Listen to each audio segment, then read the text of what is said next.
Welcome to Wine and Reason. It is so good to see all of you. I am Julie, and today, oh hey Lone Wanderer.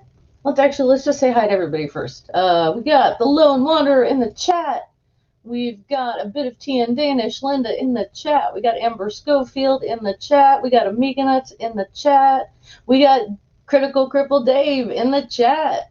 Hey everybody, it's so good to see you. Hugs to all who want them, virtual hugs. So, and there is virtual snogging as well going on. That's fine. As long as it's enthusiastically, consensual virtual snogging. Did I just make fun of enthusiastic consent? I was just kidding. Okay, let's continue. So I had a disturbing conversation with someone yesterday, and this is someone who is older than I and in many ways wiser than I, and who is normally a very reasonable person and someone I know extremely well. And yes, I'm being cagey because I'm trying, I don't want them to ever, stumble across this video and think I was, talking shit. So I'm not going to say who. Hey, grumpy old dude. Hey, Santi. So anyway, we're having this conversation yesterday, and she tells me how, and I tell her, how happy I am that my parents are getting the COVID-19 vaccine on Thursday. And she came back, we were texting, and she came back with, oh God, I hope it works out okay. I don't know. This is a really dangerous vaccine. And I was like, I'm sorry, what? Because this person usually knows more about medicine than I do. They're not a medical professional, but they know a lot. So I was really, really confused. Hey, Angie Dell. And so I said, well, I didn't want to probe too deeply because I didn't want to, offend or anything. But after we got off the phone, the more I thought about it, the shittier I felt about it. Because this person has already had COVID-19 and had really dangerous complications with it. And one thing that she didn't know was that she can get it again. And so I'm starting to realize that there's a kind of a scary level of ignorance happening here. And when I say ignorance, I do not mean stupidity. Like I said, this is an intelligent, reasonable person who has gotten some misinformation about something very important. So I chose my words very carefully, found a couple of articles about why the vaccine is safe and that were well sourced and all, had good citations and from respectable publications. And I sent those to her and just said, hey, I this might, help you in making your decision whether or not to get vaccinated. And on the inside, I was screaming, like my brain was just, why would you not get vaccinated? Are you insane? I probably can't get vaccinated until the fall. I would do it tomorrow if I could. Okay. So I was very frustrated, but I couldn't get this thought out of my head that, like, why are otherwise rational, reasonable people afraid to get this vaccine? I just heard No Illusions talking on Scathing Atheist, his diatribe, either this week or last week, but I think it was this week, about how his father-in-law kept refusing it, and until finally, a doctor convinced him. And if you haven't heard that diatribe, it's a really good one. But it's just so this is happening a lot. A lot of people, I mean, I knew there were people, I knew like anti-vaxxers had misgivings, and I knew conspiracy theorists aren't going to take it, but that's not who we're talking about here. We're talking about otherwise reasonable, rational, knowledgeable Americans being afraid to take this vaccine. So I did some research, and and was wondering, why. And then I brought this up with some friends on Bee's channel last night, and found out that this is an even worse problem for good reason. I'll explain. In the Black and Latinx communities in the U.S. So people of color are even more fearful of getting the vaccine than Caucasian people. And the horrible part about that is that those communities have been disproportionately affected by COVID-19 due to marginalization, lack of health insurance, access to health care, all that stuff. So, yeah, okay, so I wanted to talk about that. And I wanted to find out why. Why is it that people are so afraid? So to do that, I had to go back a little bit. I had to go take us back in time. Please forgive me. Just into December of 2020, and then we're going to be out of 2020 again very soon. But the people who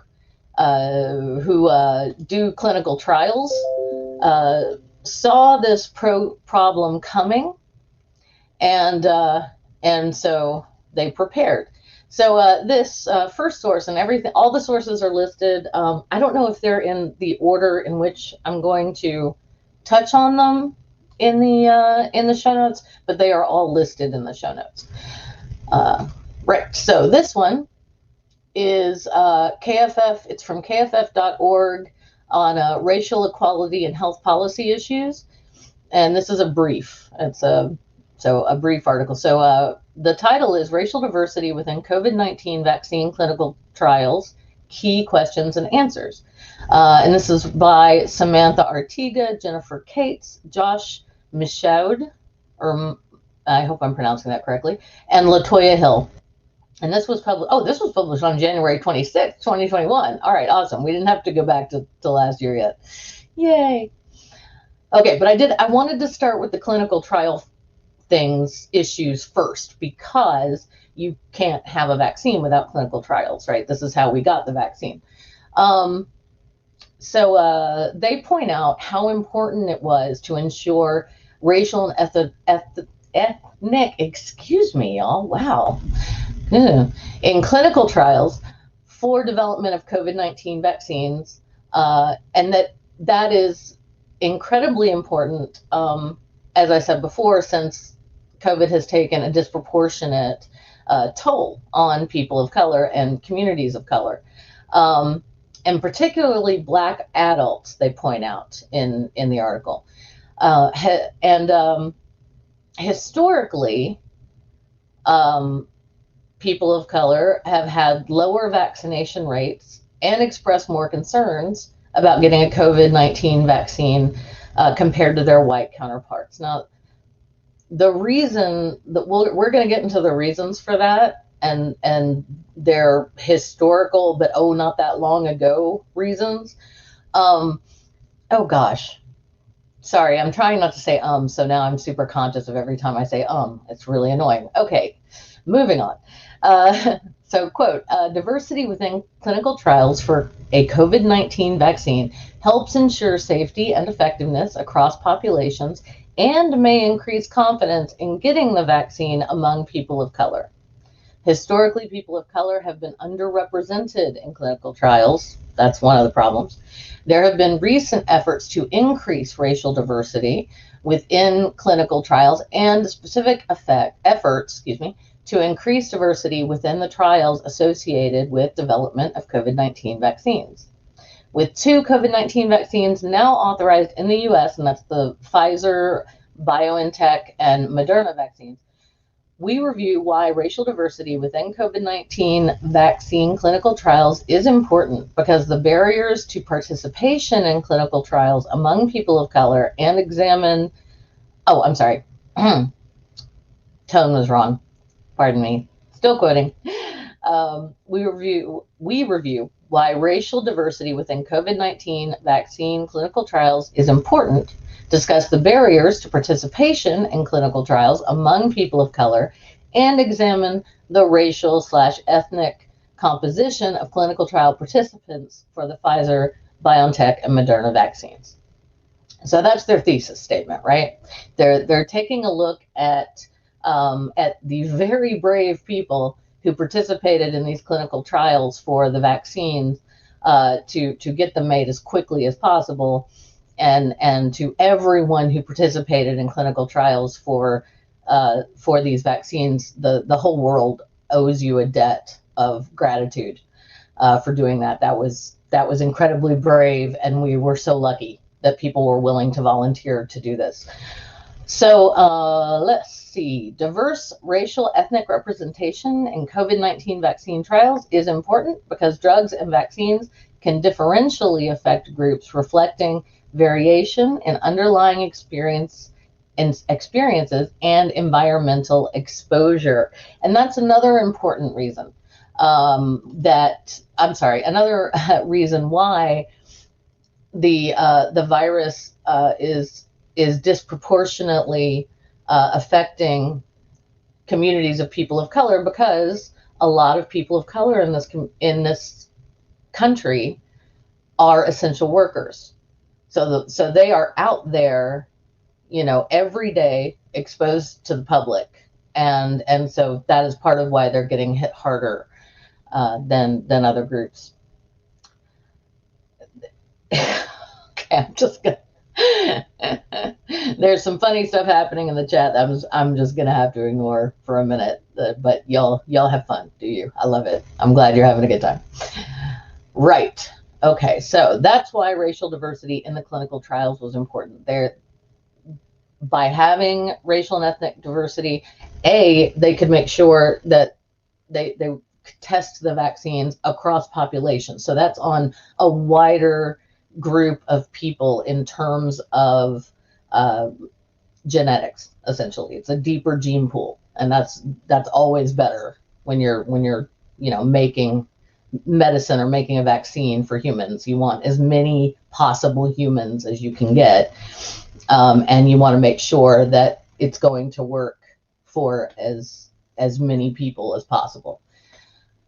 Okay. Let's see. So that's the clinical trial bit. We're going to get into why people are afraid to take these vaccines that have proven to be 95% effective in most cases, and also extremely safe. The most common side effects of the vaccine are body aches and running a low fever. And that, if you've ever gotten a flu vaccine and felt kind of crappy for a couple of days, I'm not saying COVID-19 is the flu. That's not what I'm saying. But I'm saying this is a similar thing, is that you might have,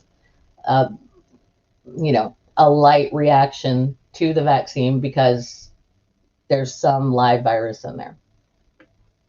So let me continue on to, this is a listicle. I'm not normally a huge fan of listicles, but it does lay out, and it's from Yahoo Life, which is not normally a source I would use either. But Abby, I'm going to mispronounce this terribly. Abby Haglage, Haglage. Okay. Published this list. Well, it's more of an article than, I don't know. Anyway, I'm going to stop that now. On December 7th of 2020. Okay. So people were already, freaking out last year.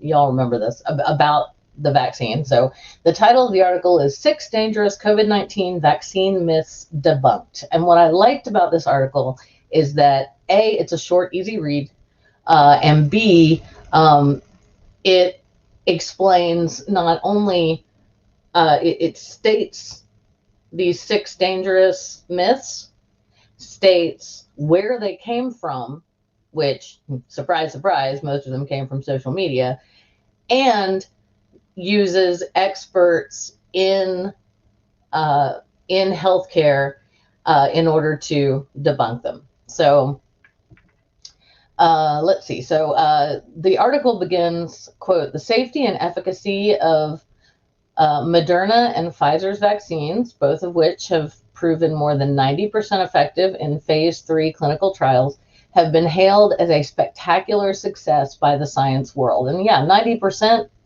in science terms, that's really good.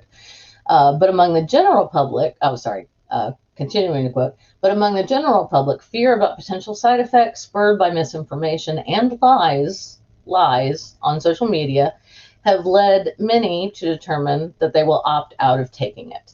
And this is what I'm afraid has happened to my dear friend, loved one that I'm now worried about, is that I'm afraid she's gotten a hold of some of the lies about this on social media, and that is swaying her to not get vaccinated, even though she could have died already from COVID. And I really don't want her to get it again. And she doesn't want to get it again, for that matter. However, okay. The other issue, though, is that it's not just about her. It's about all of us. If people are too reluctant to take this vaccine, the pandemic will not end. Vaccines are our best shot at returning to any kind of normal. This is me talking. I mean, the article, this is me summarizing, but also, yeah, I think we all know this. This is general knowledge at this point, is that we have such a spread. We're still getting around 4,000 new cases a day. So it's not, the more people that get vaccinated, the better, because that is our best shot at ending the pandemic. If we don't do this, I'm never going to get to fly to the UK and or Denmark and meet some of you awesome people. So anyway, or Australia for that matter, all places I want to go someday when I have the money. So yeah, the pandemic needs to end.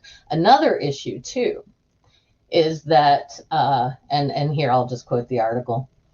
While it's true that most vaccines take years, some even decades, experts on RNA and vaccines who spoke with Yahoo Life say that safety data suggests the mRNA vaccines are unlikely to cause serious side effects and may even be safer than their more conventional counterparts, as doctors work to create immunity to a virus that has killed more than, at that point, back in December 7th, 280,000. It's way more than that now. As the Food and Drug Administration meets this week, it would be brackets, met the week of December 7th to discuss Pfizer-BioNTech SE's COVID-19 vaccine. Experts break down some of the biggest myths about RNA vaccines. Okay, so that's one of the issues. So we're just going to take the myths one at a time here. There's only 6 of them. So myth 1, a lot of people think that this is the first time that mRNA vaccines have been tested on humans. That's not true. Both of the vaccines do rely on messenger RNA, or mRNA. That's what the lowercase m before the RNA stands for. And this is essentially, RNA is the vehicle for carrying the genetic code of SARS-CoV-2, which is the virus that causes coronavirus, causes COVID-19. That's what the cell is. And the RNA carries the virus, like a tiny Uber, into the cells where it's recognized as foreign, triggering an immune response. This is just how vaccines work in general. It's not always done with RNA, but this is in general how they work. Although they wants to trigger that immune response so that you have antibodies, so that when you come into contact with the virus, instead of catching it, your body will already have antibodies to it, and your immune system will fend it off, and you won't get it. So although, this is a quote, although mRNA has yet to be utilized in an approved vaccine, experts say this doesn't mean that the concept has never before been tested on humans. And this is a quote from Richard Kennedy, an immunologist and co-director of the Mayo Clinic's Vaccine Research Group. That's a good expert right there.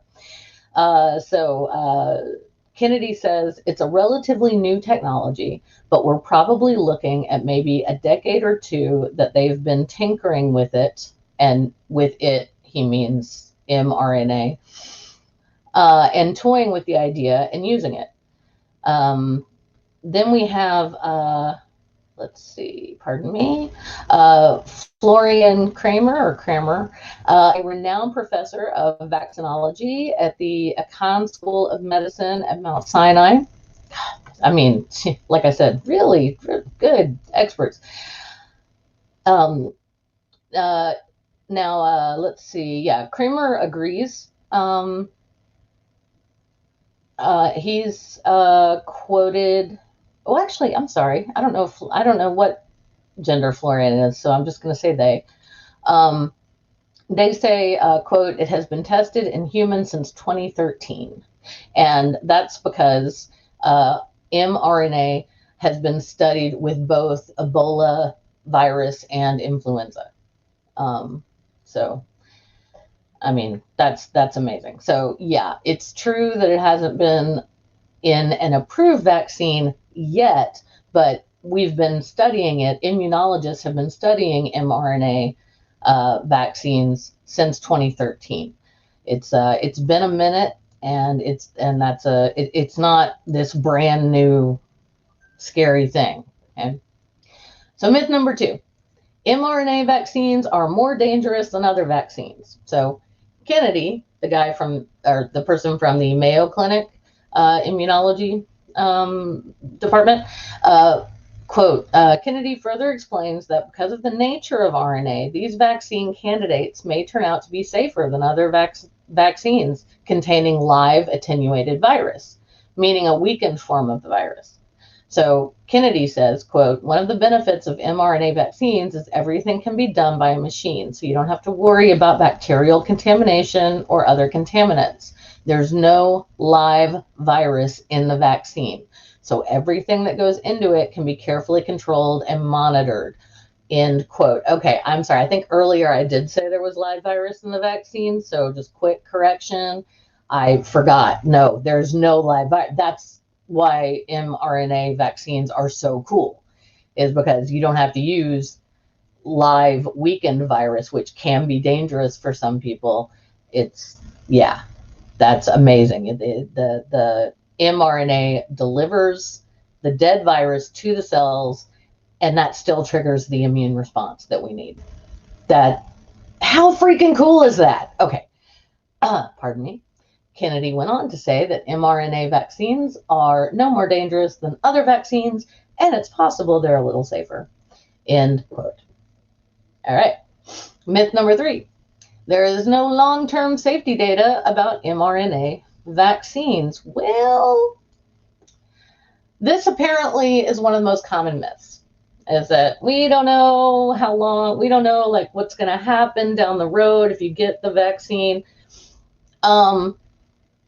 Kramer, Florian Kramer, the person from, oh my gosh, I just said where, and it went right out my brain, right out. Mount Sinai, duh. Yeah, from Mount Sinai. Only one of the most famous hospitals in the country. Okay. Kramer tweeted, quote, it's true that there is little long-term safety data, but not true that there is none. He says in the okay, I'm sorry. That's not a quoted tweet. That is a paraphrase of a tweet, and Kramer is a he. Okay. He says in the 7 years since mRNA vaccines were first tested in humans, no serious side effects have been reported. To be sure, this isn't necessarily surprising, given that things like Guillain-Barré syndrome occur in just 1 out of 1 million people who receive the flu vaccine, end quote. And if you don't know what Guillain-Barré syndrome is, it's manifests a lot like chronic fatigue syndrome, but you can look it up. But yeah, it's very rare. Some people develop, and then, you know what? It's been a long time since I've read about that, so I'm going to I'm going to just say, I'm not entirely sure anymore why that happens. I used to know, I've forgotten, but it only happens to about 1 out of 1,000,000 people. Now that sucks, but also Guillain-Barré syndrome, you know, I don't want to say too much about it, but I believe it's something you can live with, but you know what? I should stop there because I don't really know. Okay, so here's another crucial point. And this again is from Kramer. Quote, these things being adverse outcomes, okay? These things happen relatively quickly after vaccination. They don't happen 15 years down the road. They happen 2 months after the vaccination when the immune system is the most active. So these 2 months that the FDA mandated, that they had a reason for that, because in that window you see a lot. So Kramer is laying out the, like, you know, seriously adverse effects, the adverse outcomes to vaccines. They happen in the first they happen in the first 2 months. Not so if you're worried about long-term effects like 20 years from now, it's not really something that happens with vaccines. Kennedy agreed. The quote, the vast majority of adverse events and side effects after vaccination occur within a week or two, and probably 95% of them happen within 6 weeks of getting the vaccine. So the vast majority of what we're concerned about is going to be captured within 6 weeks, and we already have that data, or at least the companies have submitted that data to the FDA. Now, please remember, this was written on December 7th of last year. I'm sure, yeah, we all have that. They should all have that data by now. All right, myth number, what number am I on? I can't remember. Oh no. All right, well, mRNA vaccines could potentially alter your DNA. Okay, no. All right, this myth, this myth was all over Facebook. You may have seen it on Facebook yourselves. You may have seen it on Twitter. It's bullshit. RNA, it can't change your DNA. I'm sure. Oh, okay. I'm sorry. I didn't know. Hang on. I need to pull up a correction here. Thank you, Lone Wanderer. Guillain-Barré syndrome is awful and deteriorates the person. Okay. I apologize for not knowing. Oh, didn't mean to do that, but there we go. Yeah. Am I pronouncing it wrong? I don't know. That's just how I've heard it pronounced. So I might be pronouncing it wrong. Yeah, and this is an important point as well. I mean, vaccines are scary. They can be scary. As glibly as most of us get our flu shot every year, Mark Caesar and the Lone Wanderer, y'all are bringing up great, important points. And there are deaths from the flu vaccine every year. But the good far outweighs the bad. It may be the same with the COVID vaccine, but it is thought there will be no deaths at all. And I hope that's true. I hope these mRNA vaccines turn out to be safer than the current flu vaccine, because if they are, they're already testing how to make a flu vaccine with messenger RNA. So, but yeah, it's definitely not going to alter your DNA. Let me go back to the article so I can make sure that I am correct as to why and how it's not going to alter your DNA. Okay, so yeah, that it could alter an individual's genetic code. That's the myth. Okay.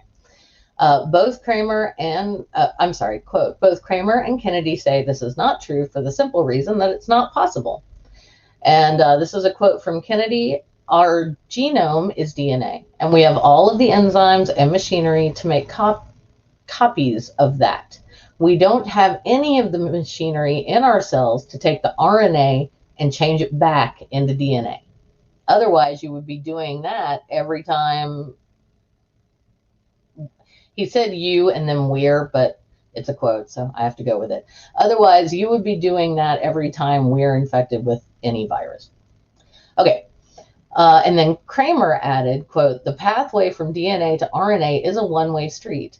The other way doesn't work. So it does not change your genome at all, and it could be safer than many other vaccines. They also got Mark Linus, who is a visiting fellow at Cornell University's Alliance for Science. And he says, quote, "That's just a myth," referring to the DNA change. "That's just a myth, one often spread intentionally by anti-vaccination activists to deliberately generate confusion and mistrust." Oh my God. Oh, sorry. I read this last night and this is still bothering me. Okay, genetic modification would involve the deliberate insertion of foreign DNA into the nucleus of a human cell, and vaccines simply don't do that. End actual quote. Yeah, so that's the part that upsets me the most, is that some of this meant, I understand people being afraid. I understand people being nervous because it's such a new vaccine, because it was created so quickly, but that happened because the circumstances were dire, and they still are. We've lost almost 250,000 people worldwide to this horrible virus, and so the medical community, the pharmaceutical companies are highly motivated, as is everyone else, because economies are tanking. I mean, you guys know all this stuff. I know I'm preaching to the choir, but it's scary. It's new. It was developed quickly, but they did it right. They used double-blind clinical trials. The reasons they were sorry, I caught a Seinfeld comment in the chat and made me giggle. Thank you, Jeannie. The reason that they were able to develop these vaccines so quickly is because they were given the means to do so, i.e., money, and it was their top and only priority for the better part of a year, because responding to this pandemic is incredibly important. Oh, Jesus. Okay. Whew, thank you for correcting my numbers. Jesus Christ. Yeah, I know it's over 400K in the US, says Lone Wanderer, and she is correct. I think it's nope. I'm not gonna say a number. I'll get it wrong. I will get it wrong. Total deaths worldwide, 2,325,830. Amiga Nut says, Jesus Christ.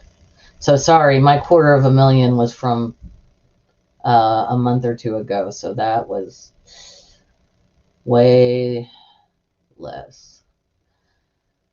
Ooh. You know what? This is Kramer with 2 M's, Mark Caesar, which is why I'm wondering if it's pronounced Kramer, but then that just sounds crass and weird, so I don't know.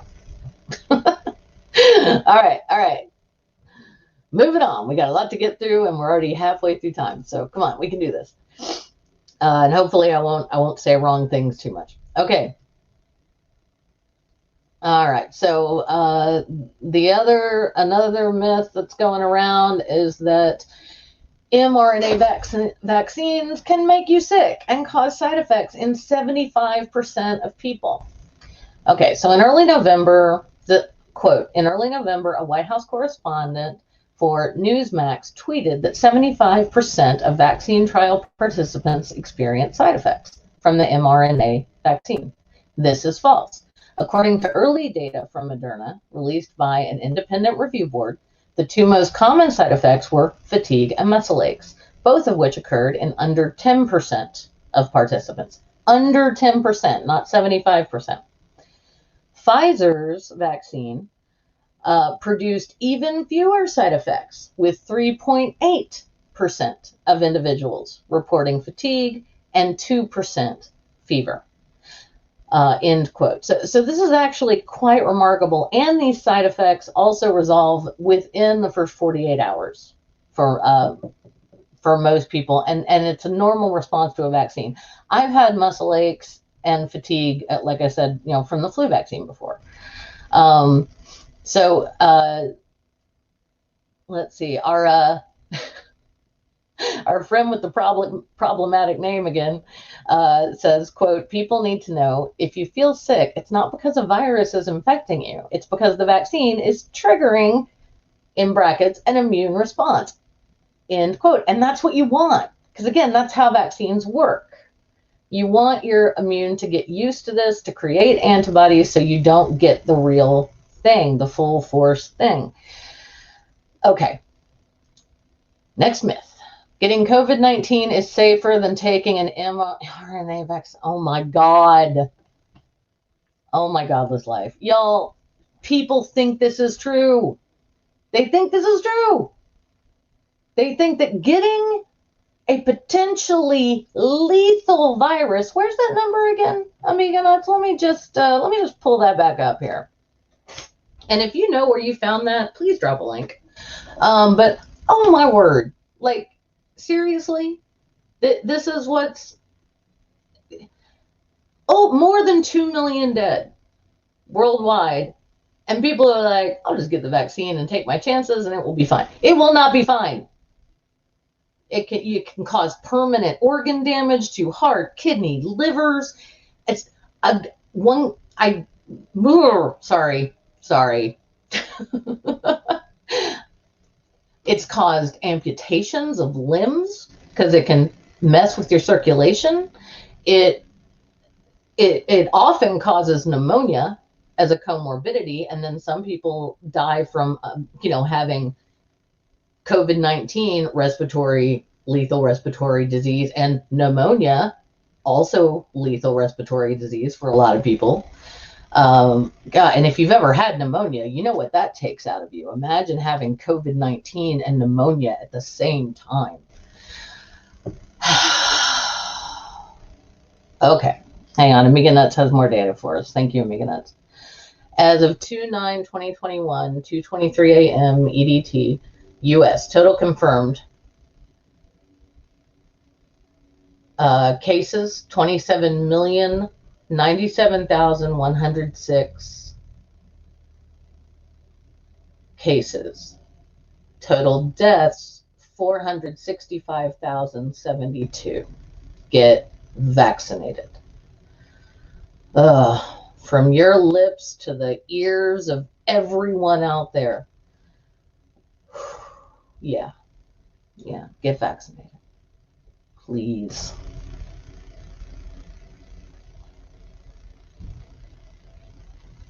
Oh yeah, absolutely. Yeah. Hey, let's show the Lil Wanderers channel some love. Oh, you did a new political video. Dude. Okay. Yay. Sorry. That was the perfect tease for me. I'm all over it. As soon as this is over, I'm gonna hike over to your channel. Hey, Harmonica Man. Hey, everybody else who's come in that I've missed. All right, so let's see. Are we almost finished? These are so crazy. Okay, yeah, getting COVID is safer than taking an mRNA vaccine. No, it's not. But here's some proof for you. Here's some evidence, and we like evidence, right? Although this week, the Pew Research Center reported that 60% of Americans would take a COVID-19 vaccine, 2 in 10 Americans, and remember, this is back in the first week of December of 2020. 2 in 10 Americans are reportedly still opposed to taking it. For those who think that getting infected with COVID-19 is a safer option, Kramer says, think again. Quote, we have a vaccine that has been tested in 40,000 people and hasn't caused any severe side effects. We have a virus that is very prevalent and can cause very severe disease and kill you. And even if you don't have a severe disease, it might cause long-lasting symptoms. If you look at both cases, I would take the route of lower risk. End quote. It's like this poor man is, is having to explain like you're 5, right? I mean, but not in a fun way, like on Susan Turpin's channel. And if you haven't checked out the Explain Like I'm 5 series, it's fantastic. But yeah, he's basically having to say, okay, here's the thing. This thing can kill you. And if it doesn't, it can cause long-term effects that can screw with your health for the rest of your life, or you can get a vaccine that won't kill you, hasn't killed anyone yet.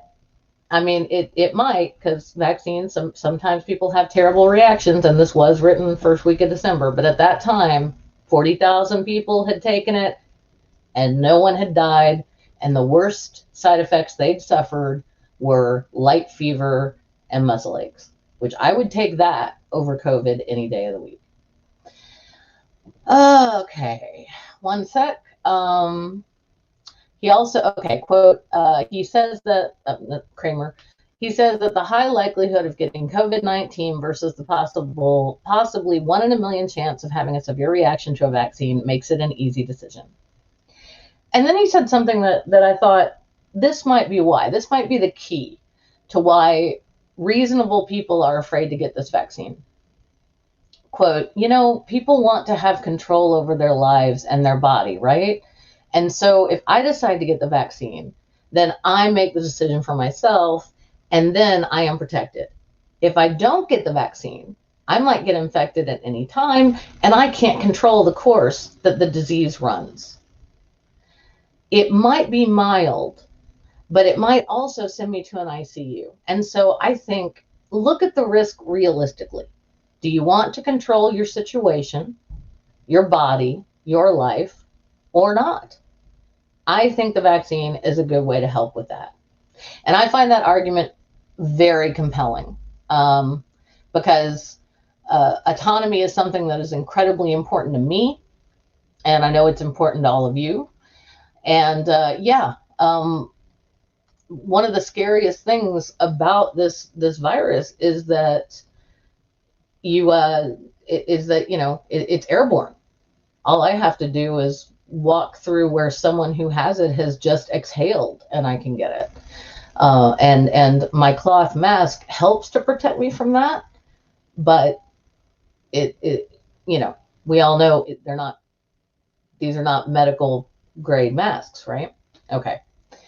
And so any control would be good. And for me, that means getting a vaccine, because I would rather risk a vaccine than risk getting COVID-19.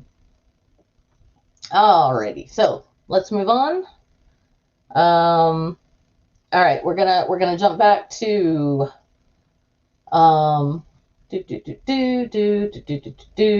here we go. All right, so this is from Healthline, and the title is Why Some Black and Latinx People Are Reluctant to Get the COVID-19 Vaccine. Now, these folks, and I hate to separate us this way, because yes, we are all human beings. The human genome proved that, human life, Homo sapiens sapiens, started in Africa. But we also know that racism exists, and systemic racism exists in my country. And so in the past, this is a quote from the article. These are the 3 main bullet points here. In the past, racist and sometimes dangerous health policies and clinical experiments have targeted particularly vulnerable Black and brown communities, and we will get into a little bit of detail about those. Next bullet point, in addition to this history, a lot of mistrust around the COVID-19 vaccine has also been generated by the overall chaotic messaging around the pandemic, end quote. And when people are scared, things get chaotic, and we've all been scared. We've all been scared for a year. We're not meant to be in fight or flight this long. So even when an excellent solution is here now, we're still having that fear response to, so I think dispelling misinformation, debunking myths about the vaccine is incredibly important, because that will calm that fear, right? I mean, fear is the mind killer. That's a quote from Dune, but it is. And we don't think clearly when we're scared. Okay, last bullet point, quote, experts say we need to work directly with community leaders and amplify the voices of people of color to ease fears, build trust, and disseminate proper information about the vaccines.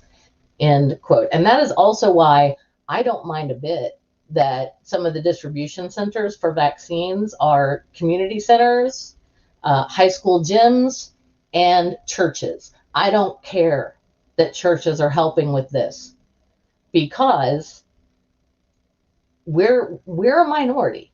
You know, atheists are a minority in this country. A lot more people go to church than don't.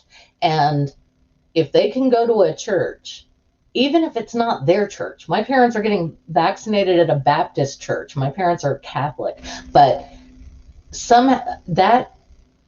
that can calm people down and kind of increase that trust, especially if it's a church in their community. Like, one of the big things that calmed my parents down about the process of getting vaccinated was they didn't have to go all the way to downtown Memphis to the health department to get vaccinated. They're going to get vaccinated at a church that's out in a suburb that's about a 10-minute drive from their house. And that is great. That makes it easier for them, less time for them to get worked up. They aren't having to drive to in an unfamiliar part of town. It's good. Okay, and Healthline also states that all data and statistics are based on publicly available data at the time of publication. Some information may be out of date. And they have a coronavirus hub and a live update date page for more current information. Although this was published back in December 18th of 2020. It was written by Brian, very Italian last name, Mastroianni. I hope I got that even remotely right.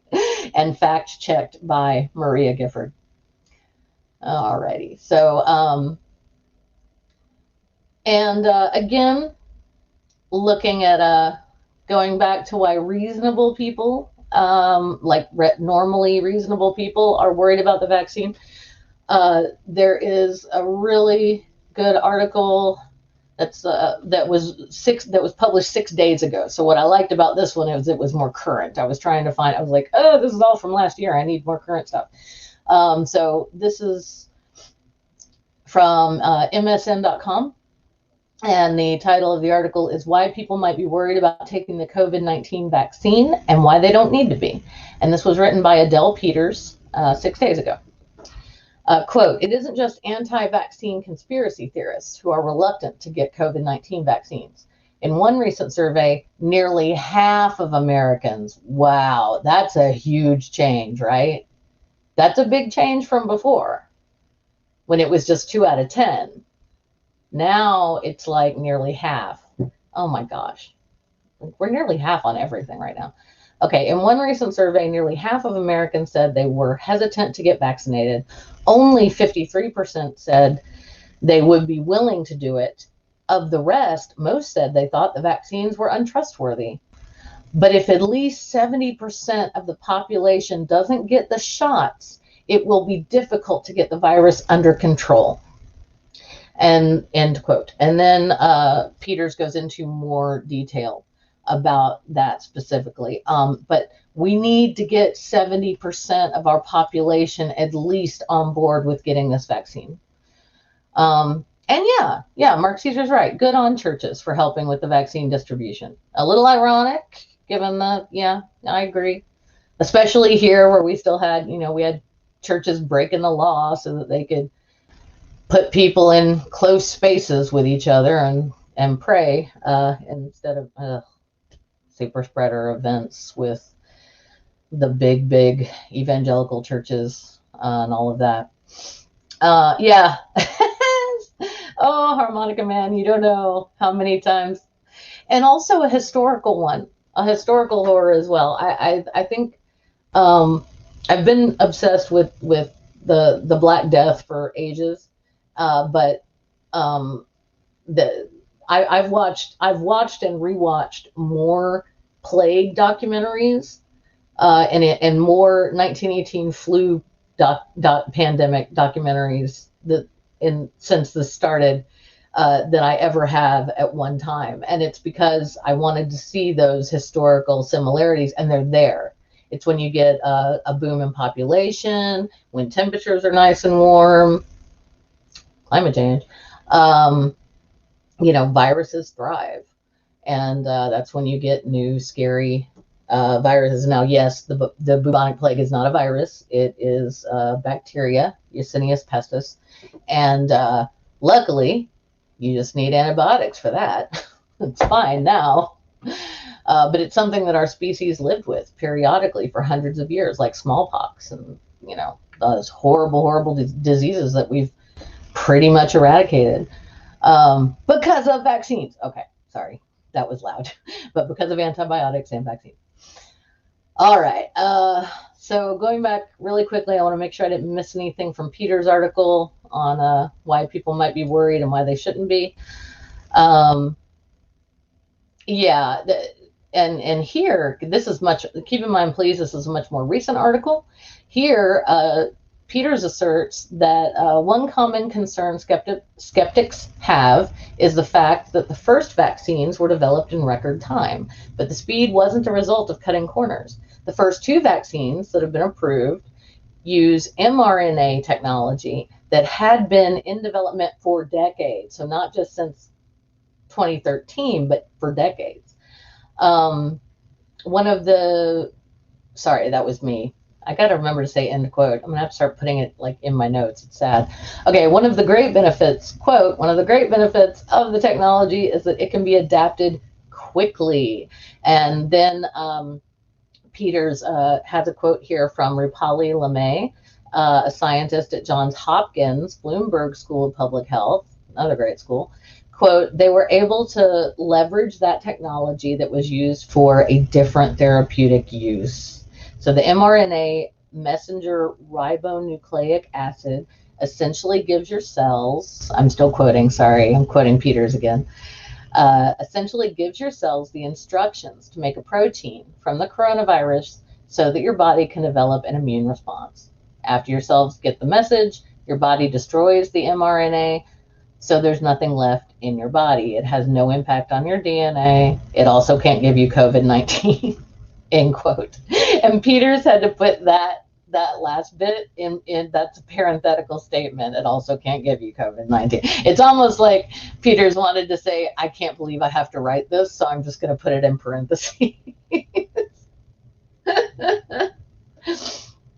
Nadine, welcome. So good to see you. Okay, so, all right, we got that. We might go over a little bit, guys. I'm sorry. I would love to hang out and read this whole article with you because it's really well done, but you can read it for yourselves, hopefully. And like I said, all the links are in the description. And now we've got some new data from ABC Eyewitness News. This is February 3rd, 2021. All right. So last Wednesday. This was written by Annabelle Munoz and Grace Manthe. And the title is SoCal Groups Hardest Hit by the Pandemic Are Lagging and Receiving COVID-19 Vaccine. So here's the problem. People of color, quote, people of color in Southern California counties are getting the coronavirus vaccine at rates disproportionately lower than their population so far. Numbers from county health departments show. Okay, so let's get to the meat here. So in Los Angeles County, quote, the death rate among Latinos skyrocketed 1,000% since November. Oh my God. Sorry, the oh my God was me. Now groups hardest hit by the COVID-19 pandemic are also lagging in vaccine distribution. And this is the writers, sorry, there's two of them. The writers cite Dr. Fola May, health equity researcher at UCLA Health, and that's a very important thing, health equity researcher. Oh, I bet that's a cool job. Quote, at first, it was a general access problem for the entire county. So that was Dr. May. But then, to quote the article, according to the latest data obtained by Eyewitness News in LA County, Black residents make up 4.6% of people who have received vaccine doses and about 8% of the population. Latinos make up about 29% vaccine doses and about 48% of the population. while white residents make up a larger percentage of vaccine doses and lower percentage of the population. Holy shit, that is bad. Oh, sorry, that was me too, in case you couldn't tell. And apparently this is also going on in Riverside, Ventura, and Orange counties. So there are racial disparities in COVID-19 vaccine distribution. So that's access to the vaccine, along with, as we know from, oh, did I close that one out? Sugar. As we know from the Tuskegee experiments, no, I didn't. Here we go. Okay, so this last one is from reason.com, and it's who wrote this? Sorry, I stopped it on the paragraph I wanted to read. Let me go up here, and there's a video too if you want to check this out. It's really cool, and it's called "Why Americans Fear the COVID-19 Vaccine," and it was written by Zach Weissmuller on. Ooh, well, that was a while ago in 2020. But the and the reason I said a while ago and not a specific date is I can't tell if they're using the American way of dating, which is month, day, year, or if they're doing the international way, which is day, month, year. So it was either written in April or in August of 2020. Oh, and I wish I knew which. I'm hoping it was August. Okay, so, quote, it's a combination. So here's why people are afraid. It's a combination of bad science, the government's long history of misleading the public. That has happened before. That's me many times. And the collapse of confidence in public health authorities because of their catastrophic failures in response to the COVID-19 pandemic. Now, end quote. Now, I don't think it's entirely public. It's not all of the public health authorities. It was also the government response, right? We all saw what a shit show that was. And yeah, so here we go. So, quote, there's a real possibility that a sizable block of refusers being people refusing to take the vaccine, could allow this novel coronavirus to continue spreading based on what's happened with measles. And there, the writer is referring to the measles outbreaks we had in communities that don't vaccinate. Because that was so much fun, right? And there are also issues. Another reason why this affects people of color even worse. Yeah, disparities in getting access to the vaccine, but also not just that, but the issue of trusting a vaccine. There is a history in the US. The Tuskegee experiments are probably the most well-known. The Tuskegee experiments are probably the most well-known. Thank you, Mark. That's where they told, I forget what the lie was, but they lied to black men, asked them to participate in a study. This is in the 20th century, like not that long ago, and injected them with syphilis. They knowingly infected them with syphilis, and most of these men were married, and they went home to their wives and children. Yeah. So, yeah, there's, and that's just one. That's just one instance. There are more. And so, given that, these are why. These are the reasons why people in the States, particularly people of color, distrust vaccines. It's not because they're stupid. It's not because they're unreasonable. It's because they've been messed with before. Are you serious? Sorry, 1 second. I've heard polio is resurfacing in some places in the U.S. due to antibiotics. Oh my God. Okay, well, I'll have to look into that next. Jesus Christ. on a cracker. All right, so I hope, let's just give it a final check here. I just want to make sure.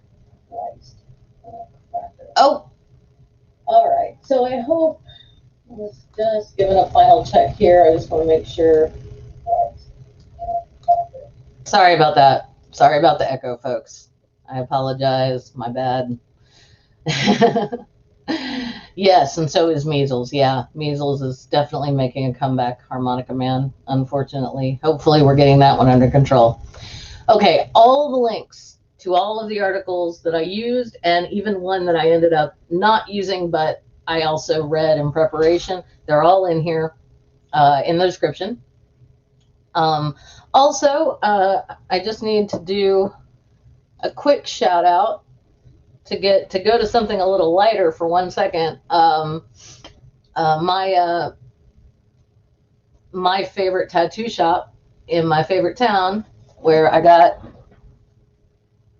this shirt,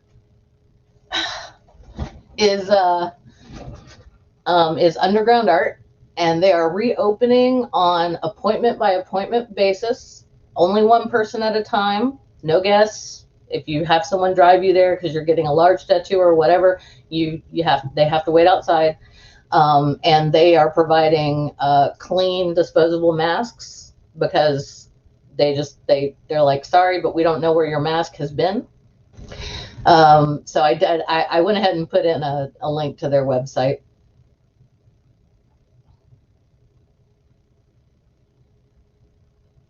Hang on. Yeah, I know. Oh, they told them they were treating syphilis, but not. That was the lie they told them. Yeah, I know. They wanted to see what happened to long-term syphilis patients. Yeah.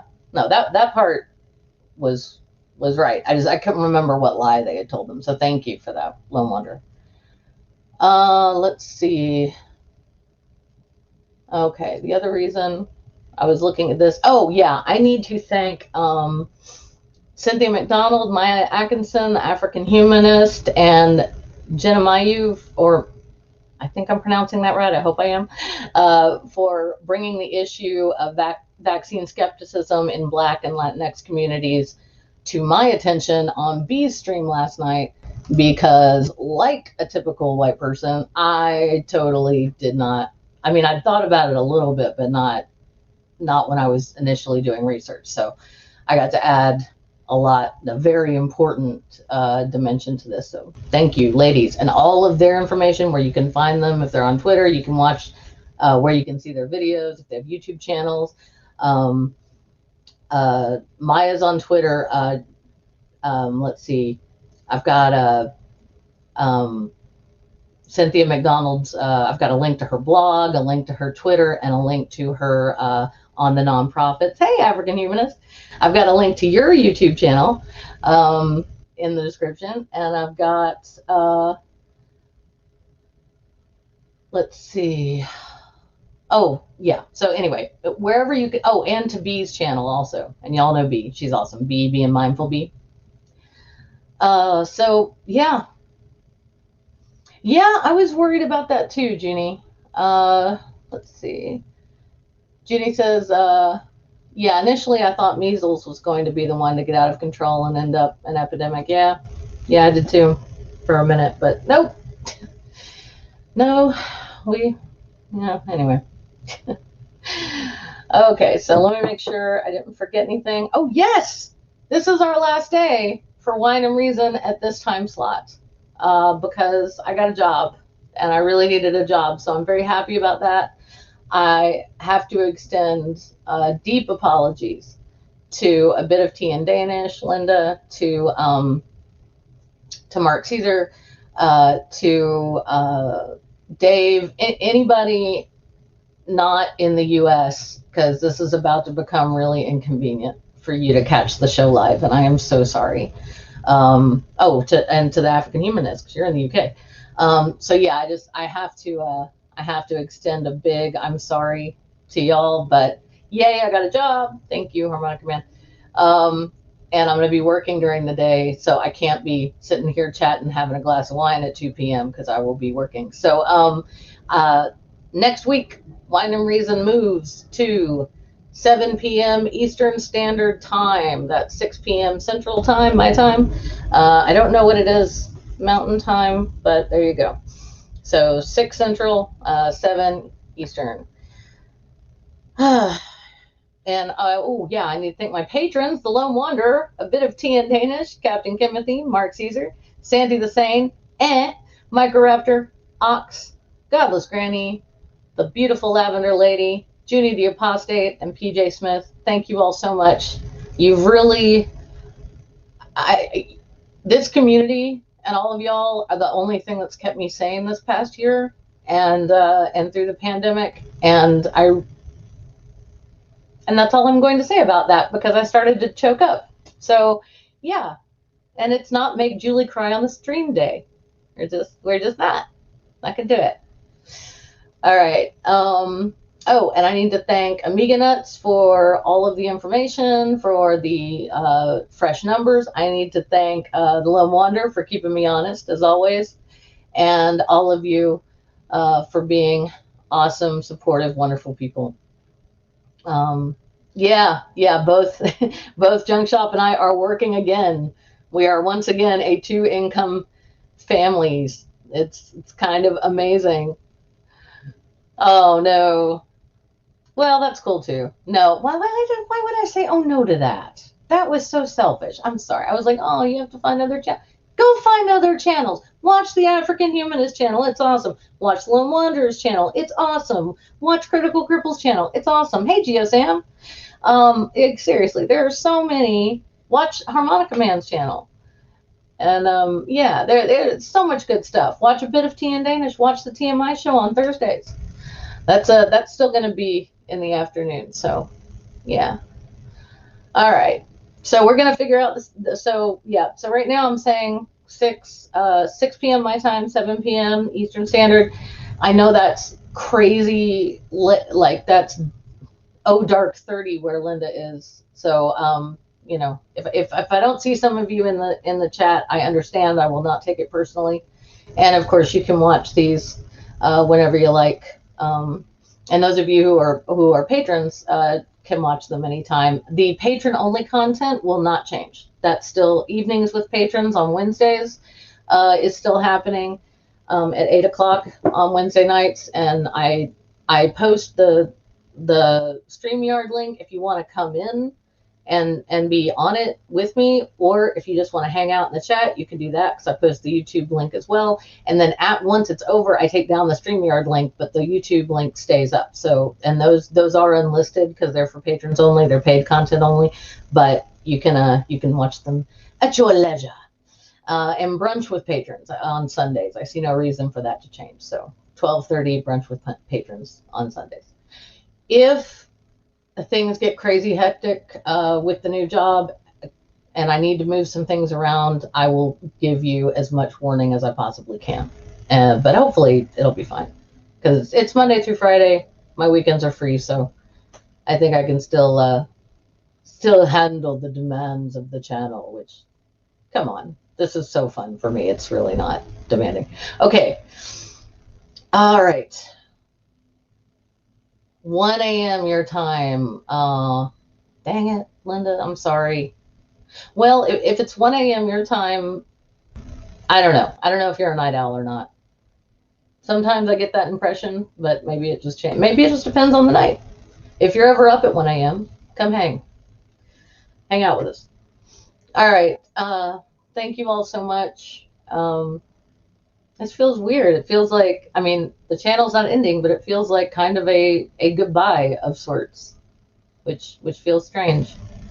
Yeah, so if you have anyone in your life who is scared to get the COVID-19 vaccination, please, however you need to do it, whatever approach will work. You know your people. I don't know your people. You know, whatever approach you think will work best, try your best to convince them to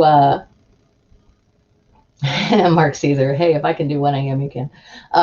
Try to do your best to convince them to get vaccinated anyway, despite their reservations, whatever it takes. Not whatever it takes. Don't do anything violent or anything, but you know what I mean, like using your words. try and convince them, because this is all of us. This is one of those, this is an all hands on deck situation. We need at least 70% of the population to get this vaccine, or this pandemic's not going anywhere, and people are going to keep dying and keep dying and keep dying. Okay. So on that note, I wanted to bring you down. No, that was a call to action. Please, if you know, if you're like me and you've got somebody in your life who has misgivings about the vaccine, please urge them, even if you're worried that it might impact your interpersonal relationship with that person. You know, like I said, I had to choose my words really carefully, but I couldn't in good conscience say nothing, because I love this person and I don't want her to die. Okay. Yeah. Oh, not, oh, night streams don't work for you. Damn, oh, damn it. That's right. I'm sorry. And I'm sorry. Lone Wanderer is telling me that night streams don't work for her, and I understand. I mean, you know, you've got your partner, you know, got your husband there, and I get it. You know, nighttime is y'all's time. I get it. Don't mess with that. Don't mess up that interpersonal relationship because of my show. That's, you know, watch it whenever you want. But thank you all so much. Thank you for being here with me. I'm not saying that out loud, Mark, either. Okay. I would say, you know, hey, you know, minor discomfort from a vaccine or possible lethal infection from a virus that you can breathe in. All right. Everybody have a great day. And remember, you can't find truth in wine, but you can find it in reason. And take care, be safe, and get vaccinated.